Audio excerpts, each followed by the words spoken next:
Caligula's palace was not only a home for an emperor. According to the darkest Roman accounts, it became a house of humiliation, where Rome's most powerful families learned that nothing protected them from the emperor's will.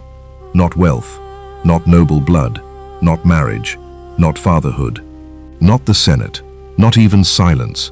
The horror was direct. Caligula allegedly used sexual coercion, public shame, forced family complicity, and palace terror as weapons of government. Noble women were summoned. Husbands were forced to endure humiliation. Fathers were pressured into obedience. Senators who once ruled provinces were made to understand that their family honor could be broken by a single imperial command. This was not simply private corruption, it was power made intimate. Caligula did not only want people to fear death. Death was simple. Death ended the problem. He wanted something worse. He wanted Rome's elite alive, obedient, ashamed, and compromised. He wanted them to know that he could reach inside their homes, touch what they considered sacred, and force them to keep serving him afterward. That was Rome's darkest shame. The empire that claimed to rule by law discovered that law could be bent around one man's appetite. The Senate discovered that dignity meant nothing without power. Fathers discovered that love could be turned into leverage. Husbands discovered that honor could be made into a public joke. And the palace itself became the stage. Marble corridors, golden lamps, guards at the doors, servants lowering their eyes, senators waiting in silence, families arriving dressed as if for ceremony, while knowing they had been summoned into terror. Some of the stories about Caligula come from hostile ancient writers. Some may have been exaggerated after his death by men who wanted to explain why such an emperor had to be destroyed. But even if we treat the sources cautiously, the warning remains horrifying. Rome believed Caligula could do anything. And when a society believes one man can do anything, people begin obeying before the order is even spoken. If you are drawn to the darker corners of history, subscribe to Grimmer History and help us reach 45,000 subscribers. Every story here is built to uncover the past with atmosphere, tension, and respect for the lives history tried to bury. Tonight, we enter the palace of Caligula, not to glorify scandal, but to understand how absolute power turned shame into a system. Before Rome feared Caligula, Rome loved him. His real name was Gaius Julius Caesar Germanicus. The world remembers him as Caligula, the nickname given to him when he was a child among soldiers. It meant little boots, because as a boy, he wore a miniature military outfit while living among the legions of his father, Germanicus. That childhood image followed him into adulthood. To the army, he was the son of a beloved commander. To the people, he was the hope of a dynasty. To the Senate, he seemed like relief after the cold suspicion of Tiberius. When Caligula became emperor in AD 37, Rome celebrated. Crowds filled the streets. Sacrifices were offered. Citizens believed that after years of fear, a young and generous ruler had arrived. He was charming, energetic, and connected to one of Rome's most admired families. At first, he gave the people exactly what they wanted. He released prisoners. He recalled exiles. He paid bonuses. He staged games. He acted like a ruler who wanted to be loved. Rome responded with devotion. People praised him publicly. Senators competed for his attention. The city seemed to breathe again. But Rome had mistaken popularity for goodness. Caligula had grown up inside imperial terror. He had seen what power did to families. His father died under suspicious circumstances. His mother was exiled. His brothers were destroyed by politics. Caligula survived by learning how to appear harmless while dangerous men watched him. That childhood taught him a lesson he never forgot. In Rome, survival belonged to those who could pretend. When he first took power, he pretended to be the emperor Rome wanted. Then the mask began to slip. Ancient writers describe a serious illness early in his reign. They claimed that after he recovered, something in him changed. Whether this was a real mental break, a political turning point, or a story later writers used to explain his cruelty, we cannot know for certain. But the tradition is clear. After that moment, Caligula became more erratic, more demanding, and more dangerous. He began to treat himself less like Rome's first citizen and more like a living god. He demanded extreme honors. He mocked senators. He humiliated noblemen. He turned public rituals into tests of obedience. He made people laugh when they wanted to tremble. He made them praise what disgusted them. He made them stand close enough to power to understand how powerless they really were. This was where the horror began. Caligula realized that killing a senator was easy. Humiliating him was more useful. A dead man could no longer obey. A humiliated man could be controlled for years. Shame could become a chain stronger than iron, especially in a society where public honor mattered more than comfort, privacy, or even life. Rome's elite lived by reputation. A noble family guarded its name. A senator guarded his public dignity. A father guarded the purity and status of his household. A husband guarded the honor of his marriage. These were not small matters in Roman society. They were the foundation of rank, inheritance, alliance, and political survival. Caligula attacked that foundation. He allegedly summoned noble families into the palace, not only to command them, but to degrade them. He made senators understand that their wives and daughters were not beyond imperial reach. He forced men who considered themselves masters of Rome to sit helplessly beneath his authority. He turned private shame into public obedience. The message was simple. Your house belongs to you only because I allow it. Your honor exists only because I have not touched it. Your family is safe only until I decide otherwise. This was tyranny at its most intimate. Caligula's palace still looked like civilization. That made it worse. The floors were polished. Lamps burned in golden holders. Servants moved quietly between rooms. Statues of gods and ancestors watched from shadowed corners. Banquets still took place.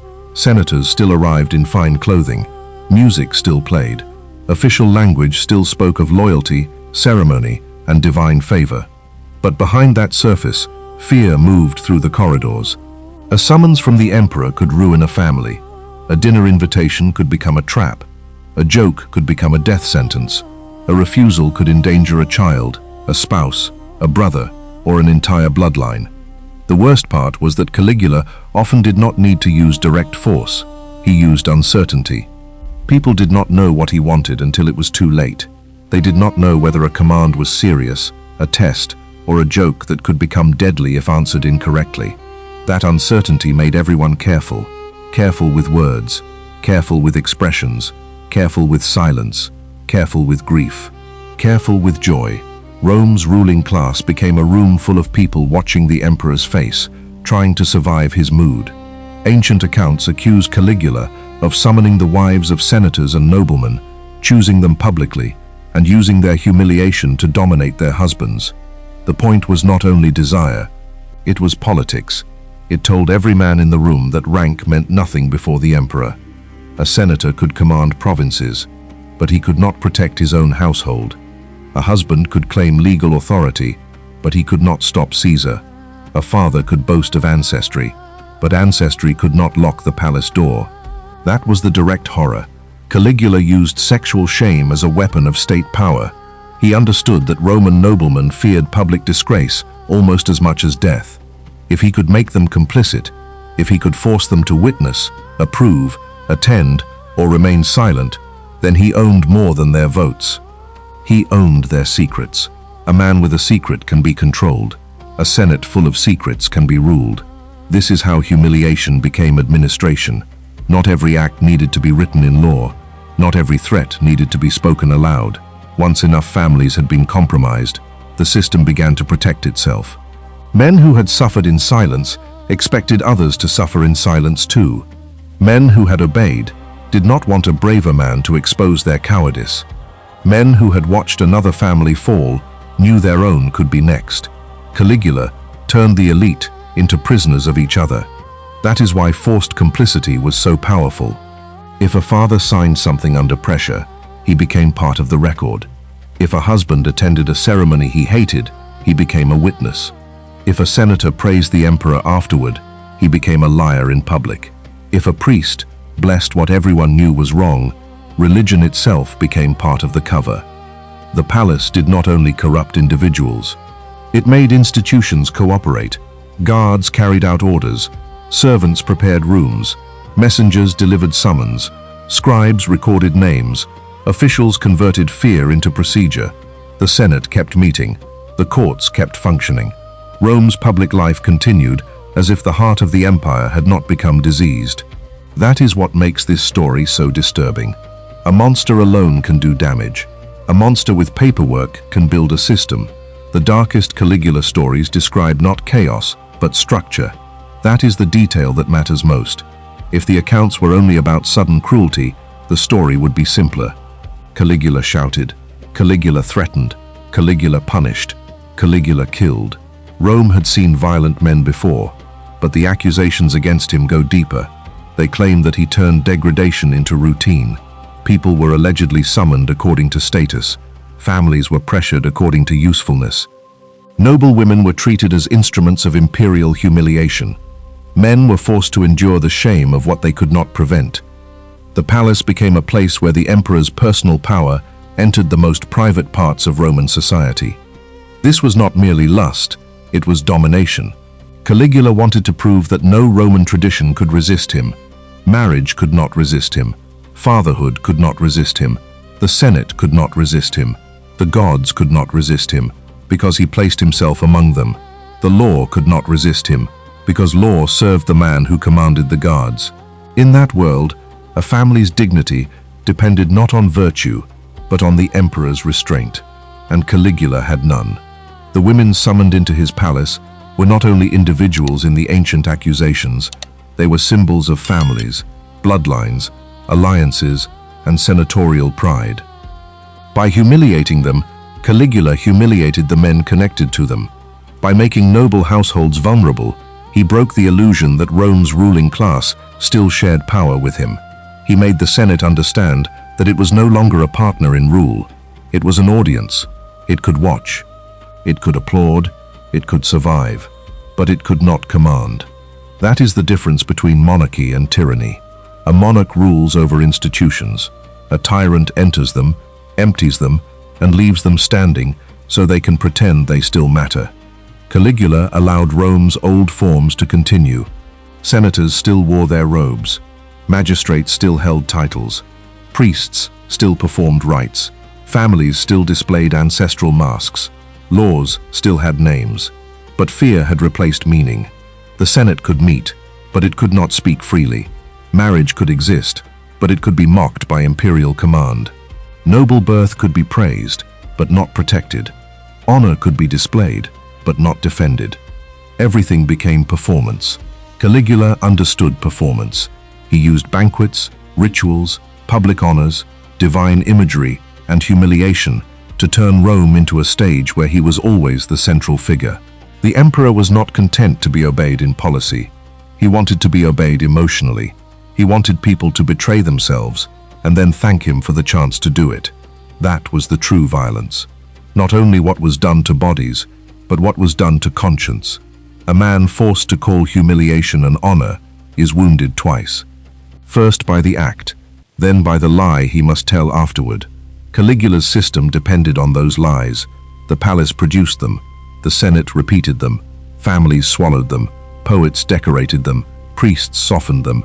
Guards enforced them. Scribes preserved what was useful and ignored what was human. The official record could speak of loyalty, but the private record was written in sleepless nights, broken households, and faces that learned not to show pain. Resistance was dangerous because Caligula did not punish only the person who resisted. He punished connections. That is how tyrants make courage expensive.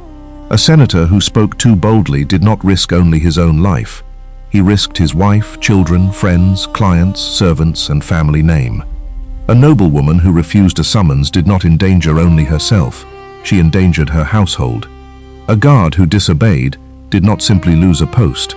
He might lose everything. This is why many people obeyed, not because they approved, because they were trapped.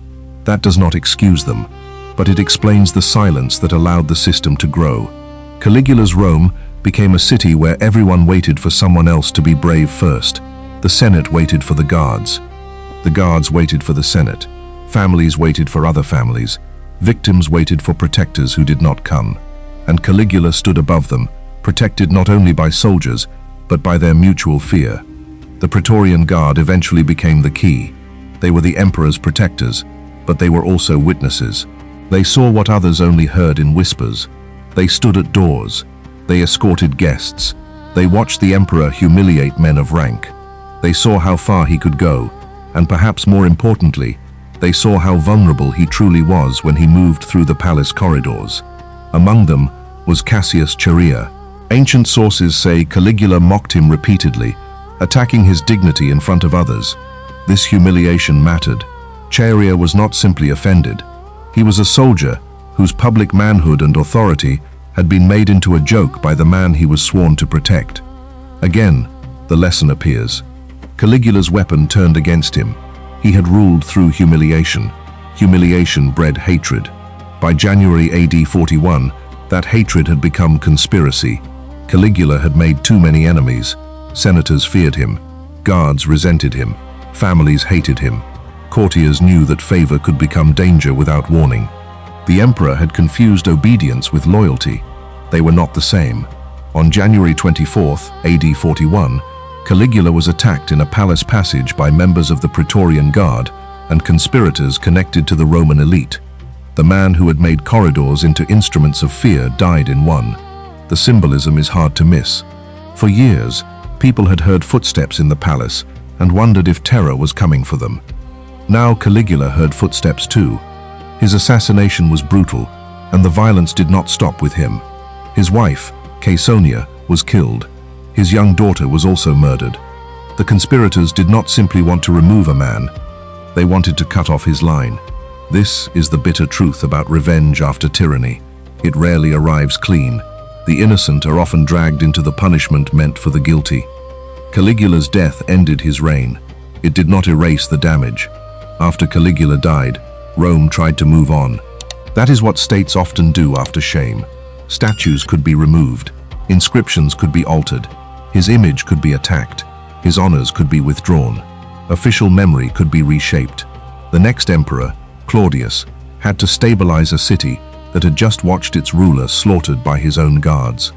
Rome needed order again. But order is not the same as healing. The people who had lived through Caligula's palace did not become whole because the emperor was dead. The senators who had bowed did not forget. The families who had been humiliated did not forget. The servants who had watched did not forget. The guards who had enforced orders did not forget. Some memories cannot be chiseled away like names on stone. They live in rooms people refuse to enter, in families that stop speaking about certain nights, in women who carry silence like a second skin, in men who cannot forgive themselves for surviving by obedience, in children who inherit the consequences of decisions they never understood. That is why Caligula's story remained so poisonous in Roman memory. He was not remembered only as a bad ruler, he was remembered as a violation of Rome's self-image. Rome liked to imagine itself disciplined, lawful, masculine, honorable, religious, and ruled by ancestral virtue. Caligula's legend showed the opposite, a Rome where the highest families could be reduced to trembling obedience, where religion could flatter power, where law could become decoration, and where the Senate could survive only by pretending not to see. Whether every scandal was true or not, the accusation itself reveals what Romans feared most. They feared an emperor who could make Rome unrecognizable to itself. They feared a palace where private shame became public control. They feared a ruler who did not only take money, land, or life, but dignity. That is why Caligula's crimes, real and exaggerated, became a warning. The warning was not simply, one emperor was mad. The warning was, Rome had built a system where one man's madness could become government. That is far more terrifying. A cruel man is dangerous. A cruel man with guards is deadly. A cruel man with guards, laws, priests, scribes, public rituals, terrified senators, and a silent elite becomes something worse. He becomes an institution, and institutions outlive moods. They outlive scandals. They outlive victims. Sometimes, they even outlive the tyrant.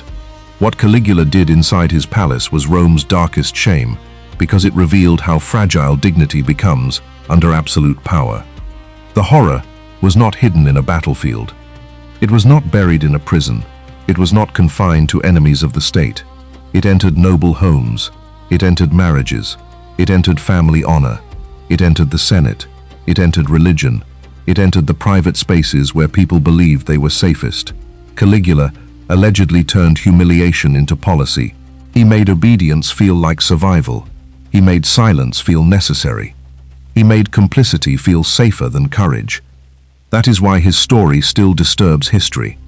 Not because every shocking accusation can be accepted without caution. Not because Roman writers were always fair to hated emperors, but because the memory of Caligula preserves a terrifying truth about power. When one person stands above law, every private boundary becomes temporary. Your home is safe only if he ignores it. Your family is safe only if he allows it. Your honor exists only until he finds it useful to destroy. Rome learned that truth in the palace corridors, and by the time Caligula died, too many people had already obeyed too much for anyone to pretend the shame belonged to him alone. That is the final horror. Tyrants do not rule by cruelty alone. They rule by making others carry out cruelty, excuse it, decorate it, record it, and survive it. Caligula's palace eventually went quiet. The emperor's body was gone. The statues could be broken. The inscriptions could be erased. But the memory remained. A memory of marble halls where powerful men became powerless.